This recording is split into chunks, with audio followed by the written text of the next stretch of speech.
yin komi sai maganganu sai propaganda. Mu kuma ba propaganda muke so mu ji ba maganganu muke so mu ji ba, muna so mu ga an yi action ne. Har yanzu ana kashe mutane. Kai karshe sai da ya faɗi cewa gwamnan Zamfara ya sai ma 'yan ta'adda motoci, ga sibin da suna bi dan motoci, ga 'yan sakai suna bi dan motoci, ga 'yan sanda suna bi dan motoci, amma ya ɗauki motoci ya ba 'yan ta'adda. Shi wanda yanzu ya koma yana kariya gwamnan Zamfara. Hilux ya ba su wai sulhu ake. A ina za a yi sulhu a sai ma barawo Hilux? Ga masu kirki, mutanen kirki suna neman Hilux, ga 'yan sanda suna neman Hilux ba a basu ba, ga sojoji suna neman Hilux ba a basu ba, ga civil defense suna neman Hilux ba a basu ba, sai a ɗauki Hilux sababbi da kuɗin mu a zo a siya ma barayi a basu wai su kawo zaman lafiya. Ina zaman lafiyan yake?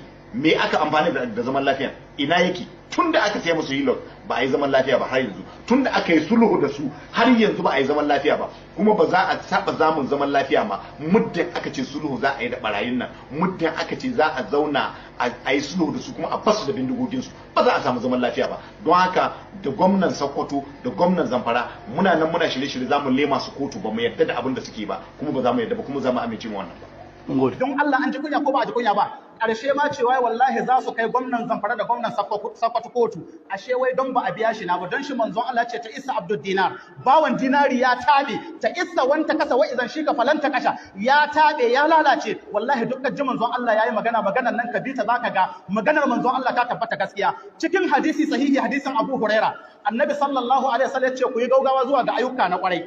Missa manzo Allah ce fitinu za su zo kamar yankin dare mai tsananin duhu. Sai manzo Allah ce mutum zai wayi gari yana mumini kafin maryace ya zama kafiri, ya kai maryace yana mumini kafin sahi ya zama kafiri. Shahid a cikin hadisin sai manzo Allah ce ya bi udinahu bi aradin min ad-dunya, ya sayar da addini ne da ɗan taskoki na duniya. Yau jinin da an ka zubar Zamfara, wannan fa jahilin wai shi an ka turo yana kare su Bello Turji, yana cewa Murtala Bello ya wasu Bello Turji ƙarya, ya ce suna refin ɗin mata. Ina suka refin ɗin mata? Don Allah wannan ya kai da kiki ko bai kai ba? Da Allah ya tashi tona mai asiri da baki na ya hito ya ce wallahi shi PDP yayi, kuma ya san abin da sun ka shirya za su yi amfani da matsalar tsaro don a ci zaɓe. Yayi rantsuwa da Allah abin da suka yi kenan. Kowa sun gwamnati PDP ne da ni da san tsare-tsaren da PDP ke da mun kai na cewa mu yi amfani da rashin tsaro don a kare Allah ya sa mun bar yanzu ni cikin shaida ta na cewa yana da hannu ga ta'addanci har da shi ina nan da clip na audio na taba sakin wannan clip.